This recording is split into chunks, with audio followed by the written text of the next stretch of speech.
Bab 3. Mencoba memahami.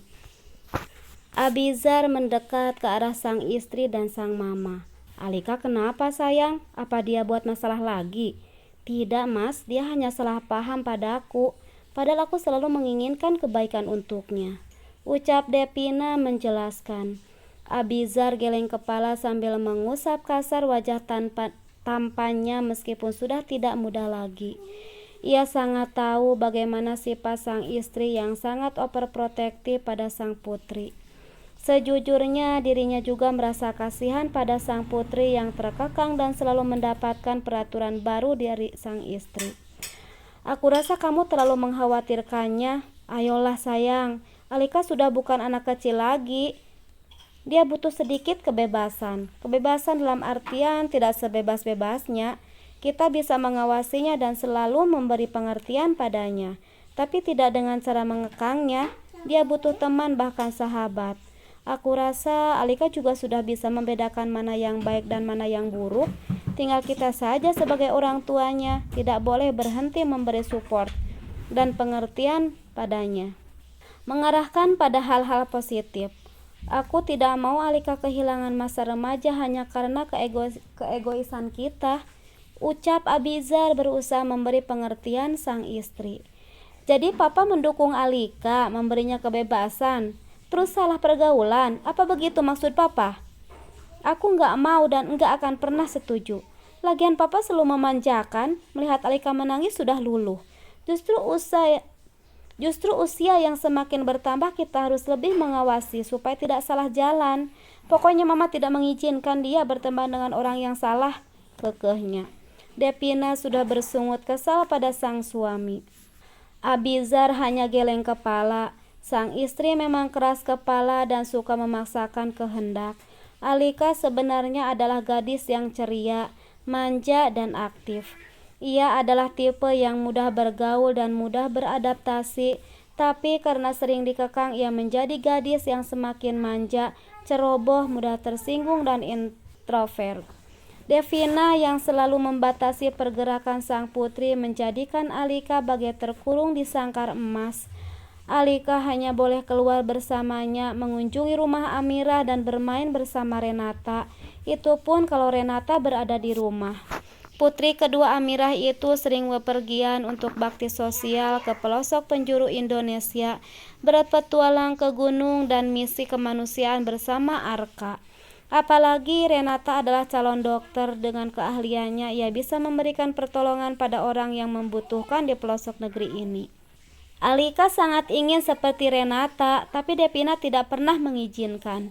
Bahkan semua orang sudah memberi pengertian padanya. Namun Devina tidak pernah menggubris.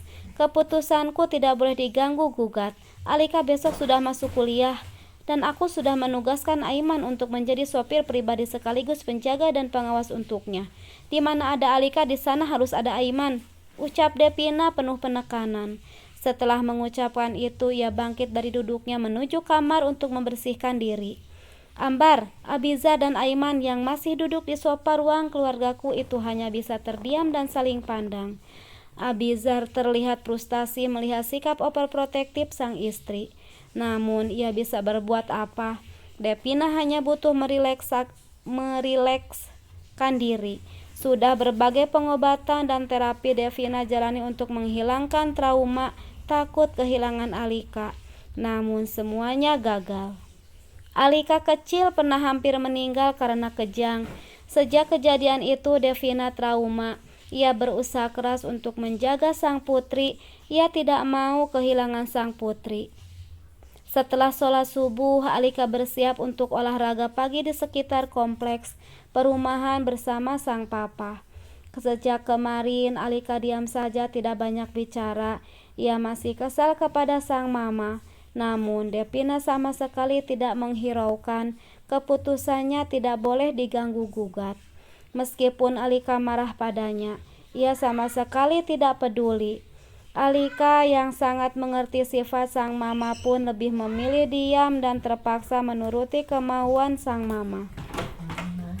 Aiman baru saja datang. Ia memutuskan menunggu Alika di pos satpam bersama Mang Damin. Jujur, ia tidak enak hati mendengar perdebatan Abizar dengan Devina kemarin. "Nah, Aiman mau kopi?" tanya Bina, asisten rumah tangga yang masih setia bersama Ambar hingga usianya hampir 70 tahun itu. Masih terlihat cekatan mengurus keperluan sang majikan. Meskipun Ambar turut membantu pekerjaannya, bahkan Abiza dan Devina menyewa jasa cleaning service harian untuk membersihkan rumah. Itu semua karena tidak ingin Bina kelelahan. "Terima kasih, Bi. Aku sudah ngopi sebelum berangkat tadi," tolak Aiman sopan. "Tadi Non Devina menyuruh Na Aiman masuk dulu." "Baik, Bi." Tanpa menunggu lama, Aiman segera masuk ke dalam. Ia tidak mau Alika terlambat masuk di hari pertama kuliah. Apalagi ia tahu kalau Alika belum punya teman di kampus itu. Aiman takut kalau Alika mengalami perundungan dari teman barunya. Gadis itu cantik, namun polos dan tidak mengenal dunia luar. Itu karena kekangan dari sang mama.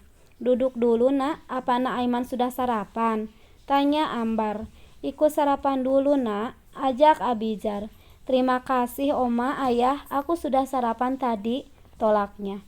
Alika tidak menyangka kalau Aiman juga memanggil ayah kepada papanya. "Nah, Aiman masih ingat tugas yang Bunda berikan, kan?" "Iya, Bunda, menjaga dan mengawasi Alika," ucapnya sambil melihat ke arah Alika. Sekilas pandangan keduanya bertemu, namun dengan cepat Aiman menundukkan kepala. Aiman melihat Alika menatapnya dengan tatapan tidak suka. "Baik, kalau masih ingat, Bunda tidak akan mengulangi lagi. Bunda berharap kamu bisa menjalankan amanah ini dengan baik. Aku mempercayaimu dan berharap jangan sampai kamu menghancurkan kepercayaan itu," ucap Devina tegas dan penuh penekanan. "Insya Allah, Bun, semoga aku bisa menjalankan amanah ini dengan baik." "Aku sudah selesai sarapan, aku nggak mau telat. Kita berangkat sekarang," ajaknya pada Aiman. "Biarkan Aiman minum dulu, Nak," ucap Ambar. "Ya sudah, aku tunggu di depan." Alika segera berdiri dan pamit kepada papa, mama, dan omanya, mencium punggung tangan ketiganya. Begitupun yang dilakukan Aiman. "Assalamualaikum." "Waalaikumsalam." Aiman berjalan mengikuti Alika yang berjalan terlebih dulu. "Kuncinya?"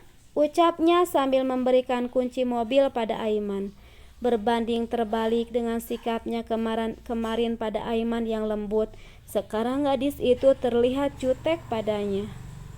Aiman menerima sambil tersenyum. Ia segera membuka mobil itu dan menyalakan mesin. Aiman tidak menyangka kalau Alika akan duduk di samping dan membuatnya kembali canggung. "Tidak duduk di belakang?" tanyanya ragu. "Terserah aku, mobil aku, kenapa? Apa nggak suka?" ujarnya yang langsung membuat Aiman terdiam geleng kepala. "Ya sudah, kalau gitu nggak usah banyak tanya," ucapnya kesal sambil memalingkan wajah ke arah samping. "Mungkin saja kamu malu duduk di samping sopir," ucapnya. Alika sama sekali tidak merespon ucapan Aiman. Ia masih sibuk melihat ke arah jalan. Alika masih kesal pada sang mama sehingga semua orang ikut menjadi sasaran kemarahannya. Aiman mencoba memahami sifat Alika supaya dirinya bisa tahu apa yang diinginkan gadis itu.